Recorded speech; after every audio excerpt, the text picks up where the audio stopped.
di sini saya Madrianti yang akan membantu acara podcast pada Mokonam pada malam hari ini. Mungkin di sini kami akan membahas tentang salah satu program makanan bergizi gratis yang sudah lama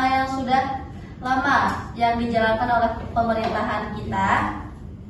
Tapi menurut saya nih, mungkin program tersebut memiliki dampak yang positif dan negatif bagi pandangan masyarakat atau sekitarnya.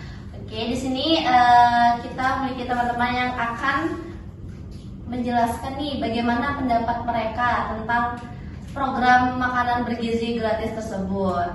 Oke, di sebelah kanan saya ada teman-teman. Mungkin mereka memiliki pandangan tentang bagaimana sih, apakah program tersebut memiliki dampak yang cukup baik bagi masyarakat atau malah sebaliknya? Kesehatan. Ya, terserah. Kesehatan ya. Karena kita menyangkut pada sekolah ya contohnya. Kita bisa lihat dari program yang diajukan oleh pemerintah kita, Prabowo Gibran, tentang program makan bergizi gratis. Udah gratis, bergizi lagi. Masih yang nggak mau ya? Mau ya, makanya. Terus SPPG, Satuan Penggunaan Pelayanan Gizi. Ya. Terkontrol tuh. Nah, kesehatannya, kebersihannya gitu. Gak ada keracunan gitu. Gitu. Nah, jadi otomatis anak yang makan pasti juga tenang gitu kan. Nah, dari sini kita bisa lihat betapa bagusnya program ini ketika dijalankan di sekolah gitu. Gak perlu rasa takut bahwa terjamin kebersihan atau tidak terjamin kebersihannya. Kan kita makan belum tentu bersih. Kalau di MBG ini pasti bersih gitu. Tanpa ada yang namanya keracunan gitu ya. Itu kurang lebih seperti itu. Mungkin pendapat yang berbeda? Ya, benar seperti yang telah mereka sampaikan bahwa MBG ini udah dipandu khusus oleh ahli-ahli gizi yang dipandu langsung oleh pemerintah. Ya. Bahkan ahli gizi itu langsung turun langsung dia ke dapur MBG yang bakal dikasih ke sekolah-sekolah ya. Pasti tentunya bakal bergizi dong. Pasti itu soalnya kan dari namanya aja MBG, makanan bergizi gratis. Ya, pasti itu. Nah, ya menurut pandangan saya itu MBG merupakan program pemerintah yang bertujuan memberikan makanan bergizi kepada siswa sekolah agar kebutuhan nutrisi mereka terpenuhi. Nah, dengan asupan gizi yang baik, diharapkan anak-anak menjadi lebih sehat, lebih fokus belajar, dan mampu menjalankan prestasi akademik mereka. Itu saja. Oke, berarti menurut pendapat kalian tuh kayak MBG ini memiliki dampak yang sangat positif bagi kesehatan siswa, terutama pada anak-anak nih, karena memiliki potensi stunting yang cukup tinggi ya. Ya. Dengan adanya MBG ini bisa mengurangi stunting yang sangat berlebihan itu. Isinya terjamin lah. Ya, benar. Oke, tadi kita sudah dengar dari teman kita yang mereka memiliki pandangan yang cukup bagus sekali ya teman-teman. Kita lihat dari pandangan yang di sebelah kiri saya, apakah mereka memiliki pandangan yang sama atau berbeda?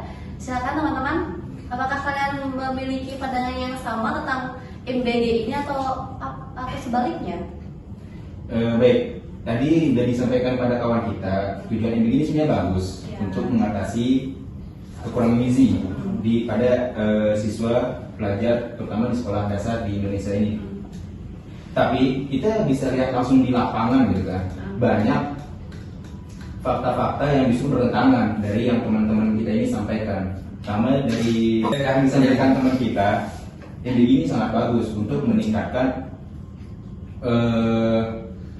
semangat belajar siswa di sekolah. Tapi justru yang kita lihat di lapangan banyak siswa yang keracunan terhadap MBG ini, yang dimana itu justru itu berdampak terhadap kehadiran siswa tersebut di sekolah, karena kan mereka keracunan, pasti mereka sakit tidak masuk sekolah, justru menurunkan keefektivitasan daya akademis siswa di sekolah tersebut. Lalu yang tadi kawan kita sampaikan untuk mengurangi stunting katanya. Iya benar. Tapi kita lihat di data Kementerian Kesehatan di NTB justru di Lombok Barat mengalami kenaikan stunting sebanyak 1% dengan jumlah kasus sekitar 400-an.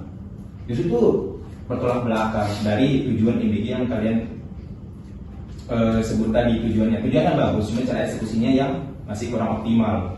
Justru di lapangan kita mendapati hal sebaliknya, tidak mendapatkan dari posisi positif yang kalian ngomongin tadi. Jadi menurut saya MBG ini tujuannya udah bagus, cuma cara eksekusinya aja yang belum tepat sasaran dan belum optimal. Jadi mungkin untuk mencapai yang kalian sebutkan tadi, pemerintah harus memperbaiki kandungan menu gizi di setiap menu MBG yang mereka sediakan, dan harus adanya transparansi menu dan anggaran di setiap SPPG.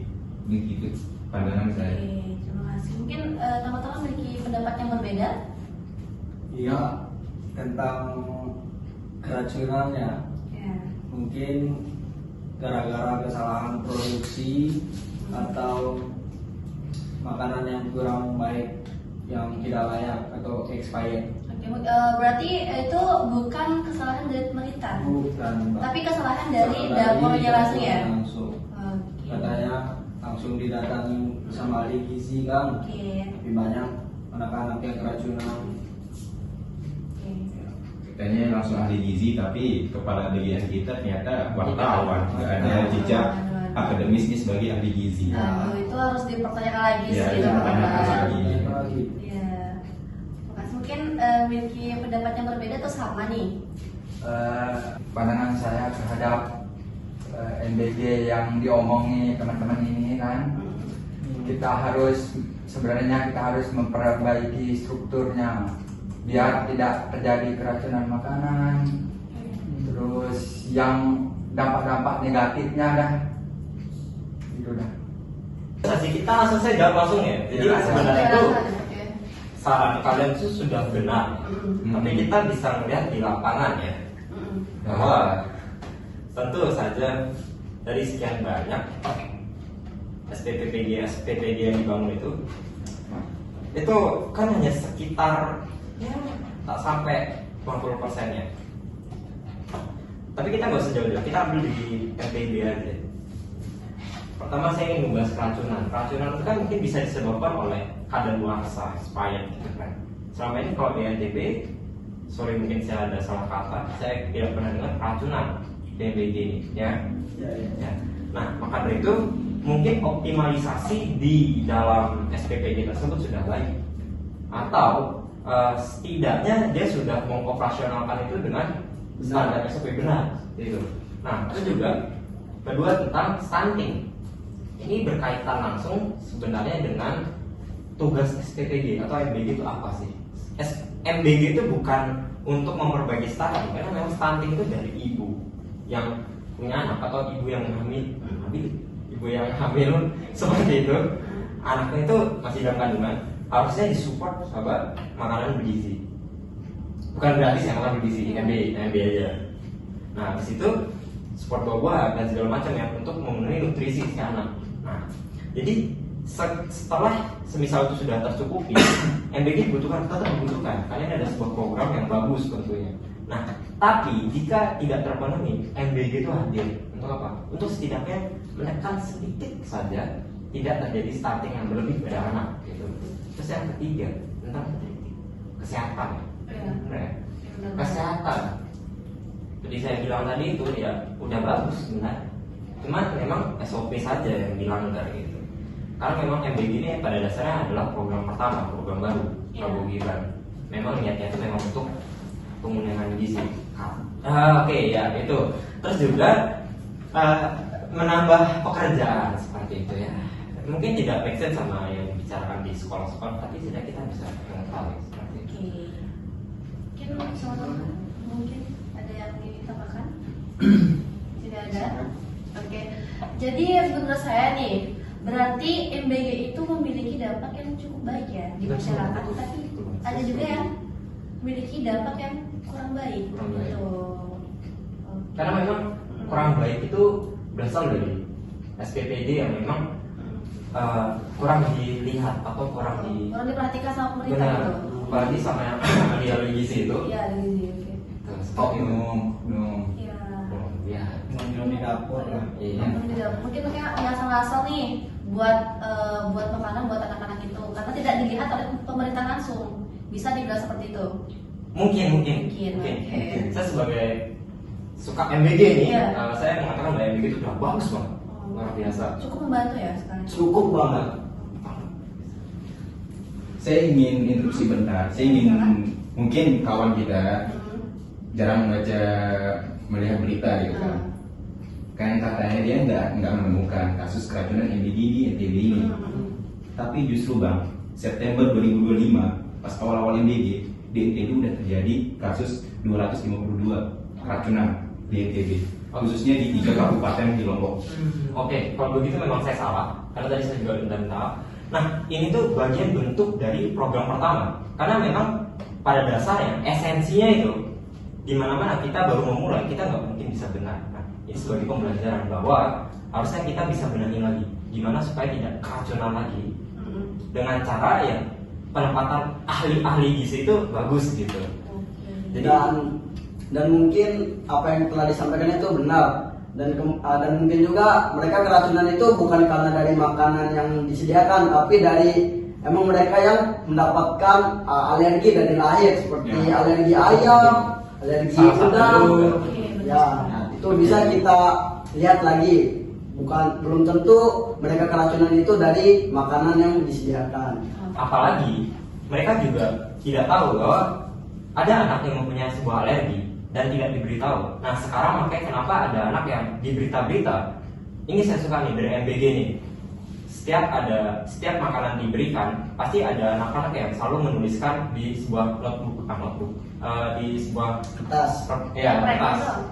Ya seperti itu. Menuliskan bahwa saya tidak suka ini, saya suka ini gitu bla bla bla. Dan dipenuhi sama SPPG itu ada bentuk dari rasa tanggung jawab. Ya betul, ini rasa tanggung jawab dari SPPG itu. Justru saya salut sama mereka karena udah berusaha membenahi apa yang salah seperti itu.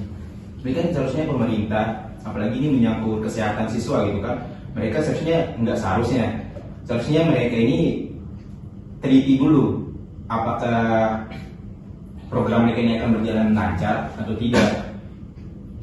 Bagaimana mungkin pemerintah ini mereka belum tahu apa saja risiko yang bisa ditimbulkan, tapi tiba-tiba mereka melakukan kegiatan MBG ini dalam jumlah skala besar sekaligus. Justru itu menjadi kekurangan dari program ini. Mereka tidak melakukan penelitian dulu, mereka tidak melakukan pengujian sampel dulu, apakah ini cocok terhadap sekolah di sini, apakah cocok pada anak-anak ini. Buktinya itu, bahkan sekolah, bahkan dapur pun tidak tahu siswa yang keracunan apa. Itu yang menyebabkan keracunan tersebut, karena ketidaktahuan dan kurangnya mencari informasi terhadap sekolah yang menjadi tempat MBG itu berlangsung. Mungkin saya bisa nambahin, untuk kurangnya itu memang benar saya setuju. Walaupun memang di berita-berita pernah ditayangkan juga ya, saya pernah mendengar bahwa MBG ini sebelum MBG hadir, pemerintah kita sudah berusaha menjelaskan atau mempelajari dari negara-negara lain, contoh seperti Amerika Serikat dan Korea Selatan. MBG itu kan memang dihadirkan untuk untuk siswa, untuk sekolah-sekolah. Sebelum dihadirkan dia juga udah mempunyai pelajaran-pelajaran dari negara-negara yang udah duluan MBG. Udah duluan dapat makanan ya, menyediakan makanan. Nah jadi kenapa langsung dibuat? Karena juga pemerintah ini yakin bahwa ada di sini mampu memenuhi kebutuhan siswa seperti itu. Oke, di sini saya dapat menyimpulkan dari asumsi dari teman-teman yang tadi sudah mereka sampaikan itu bahwa MBG itu memiliki dampak yang positif dan negatif. Tetapi eksekusinya itu kurang optimal dan perlu dievaluasi lagi. Mungkin menu MBG-nya mungkin atau memperbanyak ahli gizi. Oke, segitu saja. Oke, kita lanjut nih ke pembahasan selanjutnya nih. Menurut kalian nih, tanggapan orang tua itu tentang MBG itu seperti apa sih? Apakah memiliki dampak yang positif atau negatif? Oh ya, saya jelas sangat setuju. Karena saya punya orang tua juga ya kan. Orang tua saya juga punya anak gitu. Jadi kebetulan, sangat kebetulan, luar biasa kebetulan, di sekolah itu diadakan MBG. Sama MBG itu sangat membantu sekali keringanan dari uang sangu atau saku anak gitu. Yang gimana nggak membantu gratis. Ya, oke. Terus mana? Yang sorry, sebelum itu saya tambahkan dulu ya. Silakan. 15.000 itu bagi keluarga saya sangat banyak. Oh. MBG datang dengan menu 15.000-nya itu dikasih, sangat membantu sekali. Otomatis keluarga saya sangat senang dan bisa dialihkan. Dan benar seperti teman kita sampaikan barusan, kedatangan MPG di sekolah ini benar-benar membantu orang tua kita. Kita tidak tahu orang tua kita kecapean mencari uang setiap hari dan dia harus membuat bekal lagi di setiap paginya. Jadi kedatangan MPG ini benar-benar membantu orang tua di rumah agar anaknya bisa sarapan di sekolah dengan menu-menu yang udah yang benar-benar bergizi dan Membantu ternyata ya. benar-benar membantu sekali. Oke, menurut Mas Ki kayak gimana? Ya, sebagai kakak, menurut saya ini ya tentu senang jika adik-adik kita mendapatkan makanan bergizi di sekolah sehingga sedikit membantu pengeluaran keluarga.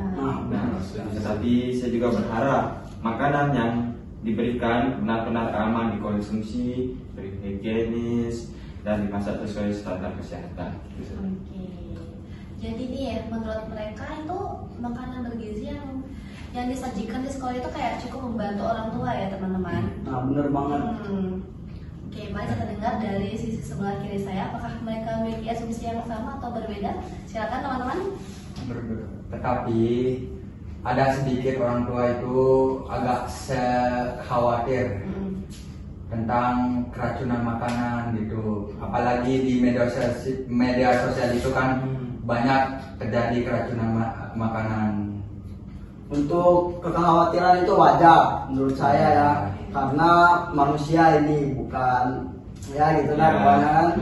Jadi adanya staf ahli gizi yang disediakan di dapur-dapur MBG ini mungkin sudah membantu lah menurut saya, karena ahli gizi yang diturunkan langsung untuk memeriksa makanan yang bakal diberikan. Punya gelar ahli gizi. Mungkin teman-teman ada oke. Ini itu ya. Oke, itu aja. Bisa? Ada yang mau ingin menambahkan teman-teman? Mungkin Mas Hendri? Mas Hendri silakan. Mungkin ada pendapatnya. Iya, pendapatnya berbeda nih. Orang tuanya jadi malas masak nih. Malas bangun pagi ya? Malas bangun pagi ya? Tapi sebentar, seperti yang saya sampaikan tadi, orang tua kita ini biasanya mereka ini kerja dari pagi sampai pagi lagi, kadang ada yang begitu kan. Tapi dengan adanya MPG ini jadi mereka bisa setiap pagi itu meluangkan waktunya untuk istirahat sebentar, baru dia melakukan aktivitasnya lagi gitu mas. Coba silakan, mungkin mau. Ini dia. Oke. Walaupun sih gimana ya, jadi orang tua pagi kerja pagi sampai pagi gitu, tapi adalah ruang buat anak-anak kita, Iya. buat kita memberi sarapan. Bukan hanya anak ya, mungkin suami mungkin. Harus. Ada yang mungkin Istri harus juga dia. Ya terus. masuk teh. Begitu ya. Oke. Suami. Beda. Oke, jadi menurut teman-teman nih, menurut mereka program MBG bagi orang tua itu sangat menguntungkan ya. Lebih banyak sisi positifnya ternyata ya. Ya, sangat bagus sekali menurut saya. Oke, kita lanjut ke pembahasan selanjutnya nih tentang dampak UMKM nih di sekitar sekolah. Apakah mereka merasa terdampak juga apa kayak gimana nih menurut teman-teman? Tentunya pasti terdampak, tapi kita bisa lihat Dari sisi positifnya. ya benar, kita bisa lihat anak-anak siswa itu bisa menabung uang jajannya untuk hal-hal yang lebih gitu. Oke, ada yang menambahkan? Oh jelas, kalau saya pribadi MBG ini sangat tentu membuat terdampak dalam hal positif. Karena kita juga bisa menilai dari kualitas makanan yang diberikan MBG itu sendiri. Jadi kita saingannya itu sama kantin itu bisa kita lihat itu. Karena memang tidak semua kantin yang tidak bagus, tapi setidaknya kita bisa membandingkan kualitas kantin itu. Seperti itu. Oke, mungkin mau menambahkan juga atau sudah? Ya, sudah. Mau kita tambahkan ya berarti. Oke, berarti menurut mereka nih dampak UMKM itu ya cukup berdampak juga, tapi ada sisi positifnya juga di sana. Mahasiswa tidak bisa jajan secara maaf. Mungkin siswa tidak bisa jajan secara sembarangan karena tidak tahu nih kandungan gizi terhadap jajan itu tersebut. Oke, mungkin kita akan melihat dari sisi mereka apakah sama pendapat mereka atau berbeda. Coba silakan Orang. Seperti yang teman kita sampaikan tadi, ada dampak positifnya, tapi menurut saya dampak positif UMKM siswa itu bahkan sangat serius sekali untuk perputaran ekonomi di Indonesia ini. Apalagi ada beberapa siswa yang orang tuanya justru bekerja di kantin sekolah sebagai penghasilan utamanya mereka.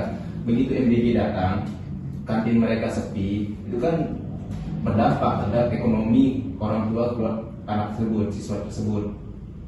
Jadi menurut saya MBG tetap berjalan, cuma kantin jangan sampai harus dinonaktifkan gitu. Karena kan kita bisa lihat sendiri dampak dari MBG dengan dampak dari makanan kantin itu lebih banyak meninggalkan dampak negatif yang mana MBG bertahun-tahun di sekolah dan ada berita keracunan di sekolah tersebut, sangat jarang sekali ditemukan keracunan karena makanan di kantin. Karena siswa di sana juga bisa memilih, kita bahas tadi tentang alergi. Siswa bisa memilih sendiri makanan yang tidak mereka beli. Jadi yang namanya keracunan itu sangat minim sekali. Kalau yang tipe adalah UMKM di sekolah seperti kantin, kayak gitu. Tapi menurut saya apa yang saya sampaikan tadi itu begini maksudnya. Semisal uang yang diberi dari orang tuanya itu 20.000, kita sisihkan 10.000 dan 10.000-nya kita belanjakan lagi ke kantin-kantin yang ada di sekolah. Jadi anak sekolah tetap jajan di kantin, dia juga tetap dapat MBG gitu. Terus saya juga tambahkan MBG itu kan adalah makanan yang memang disediakan saat kita kelaparan kan, untuk pemenuhan gizi ya. Jadi saya kira dengan MBG itu cukup tidak, jawabannya cukup kalau untuk gizinya. Nah, sementara untuk anak-anak jajan itu tergantung pada personnya masing-masing, orang masing-masing gitu kan. Nah, jadi saya rasa MBG ini tidak terlalu berdampak bagi UMKM. Karena dia bisa saja membeli, karena memang saya rasa pasti kurang makanan segitu. Dan masih ada sisi positif buat siswanya dan ada sisi positif buat kantin-kantinnya. Jadi mereka bisa tahu jajan-jajanan apa sih yang bisa mereka jual dan yang pantas mereka kasih ke siswa untuk memenuhi gizi mereka gitu. Mungkin ingin menambahkan lagi atau sudah cukup? Ya, cukup. Oke, di sini mungkin saya dapat menyimpulkan tentang MBG di sekitar lingkungan sekolah itu memiliki dampak yang positif dan negatif. Seperti yang sudah dibilang sama teman kita tadi, yaitu dampak positifnya ya cukup bagus untuk mahasiswa, untuk siswa juga. Yaitu contohnya kayak menyisihkan uang jajannya untuk keperluan yang lebih diperlukan lagi. Tetapi ada juga dampak yang negatif bagi UMKM, yaitu seperti menurunnya penghasilan mereka dan sangat terganggu sekali lah pokoknya. Oke, mungkin sekian podcast kami pada malam hari ini. Terima kasih teman-teman. Selamat malam. Jangan lupa subscribe dan like. Oke.